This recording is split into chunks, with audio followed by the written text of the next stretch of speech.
ku soo biir kanaalka Sahanka Dunida oo subscribe saar haddii aad ku cusub tahay. Assalaamu calaykum waraxmatullaahi wabarakaatuh.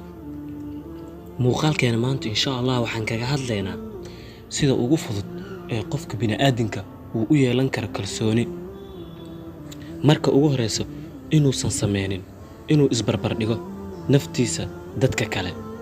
Markuu doonayo qofka inuu dhiso kalsooni, shakhsiyan waa inuu diiradda saaraa hagaajinta noloshiisa gaarka ah halkii uu noloshiisa la barbar dhigi lahaa mid ka mid ah saaxiibadiisa, walaalkiisa ka weyn ama qof caan ka ah TV-ga. maxaa yeelay waa inuu ogaadaa inay jirto had iyo goor qof ka qurxan isaga, qof ka aqli badan isaga, sidoo kale qof ka taajirsan isaga. sidoo kale waxaa intaa dheer in ay jiraan dad isaga ka jilicsan. waxa kaliya ee ay tahay inuu sameeyo waa inuu diiradda saaro horumarinta himilooyinkiisa shakhsiyadeed iyo riyooyinkiisa. inuu aqoonsadaa fikradaha xunxun. fikradaha xunxun waxay noqon karaan qaab, codad, rajo xun leh, waxaana ka mid ah kuwan soo socda: ma awoodo inaan sameeyo, ama waan guuldareysan doonaa, ama cid dan ka lahan maba jirtaba waxa aan sheegayo.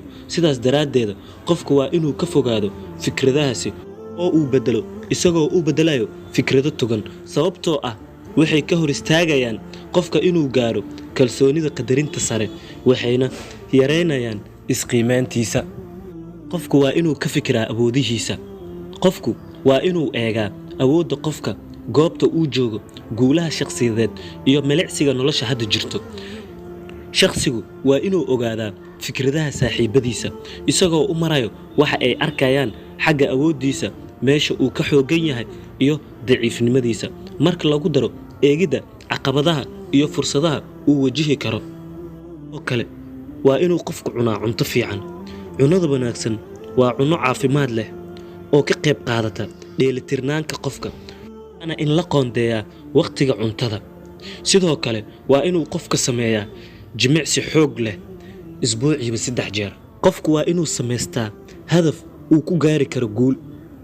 qofku wuxuu ku hormari karaa xawaare sare isaga oo dejinayo yoolal, taasi oo u horseedi karto horumarka nolosha, sida dejinta yoolalka, isku dayda waxyaabo cusub, ku lug lahaanshaha howlo cusub, iyo helitaanka fursado cusub.